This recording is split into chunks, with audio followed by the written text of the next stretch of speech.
Marjolaine Arbona-Vidal, vous animez à Lyon la Maison des Européens. La Maison des Européens, qu'est-ce que c'est exactement? Puisqu'on a connu il y a plusieurs dizaines d'années la Maison de l'Europe, alors aujourd'hui la Maison des Européens, qu'est-ce qu'elle fait à Lyon?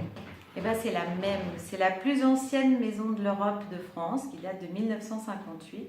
Et notre objectif reste le même, faire du civisme européen sur le territoire de la métropole et de façon plus large, avec le label que nous avons de la Commission européenne pour Lyon et pour Valence sur toute l'Académie de Lyon et Drôme et Ardèche. Alors concrètement, on vient vous voir, pourquoi?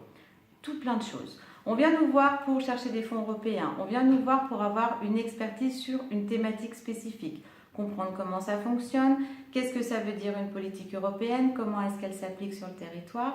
On vient nous voir pour des animations auprès de collèges, dans les prisons, auprès de lycées, dans les collectivités territoriales, dans des associations.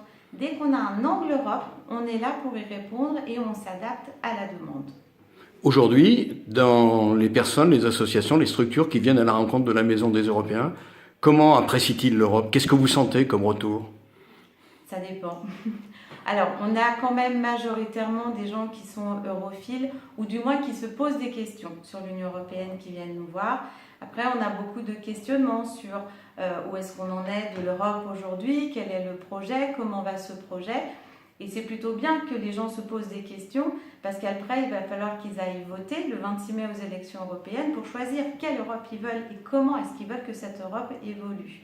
Nous, on est juste là pour donner des clés de compréhension pour que chacun après se fasse son idée. Vous, en tant que jeune femme, qu'est-ce qui vous rend confiant ou pas dans l'Europe de demain? Alors moi, je n'aime pas les frontières, personnellement, et je supporte mal l'idée d'avoir une frontière, que ce soit une frontière politique, que ce soit une frontière physique, une frontière culturelle. Et je trouve, et je le constate au quotidien dans mon travail, que c'est l'interculturel, mais c'est aussi le partage d'expériences, c'est la mutualisation qui fait qu'on se développe et qu'on arrive à aller vers des cohésions de territoire et une citoyenneté encore plus vécue. Très concrètement, on termine par cette dernière question.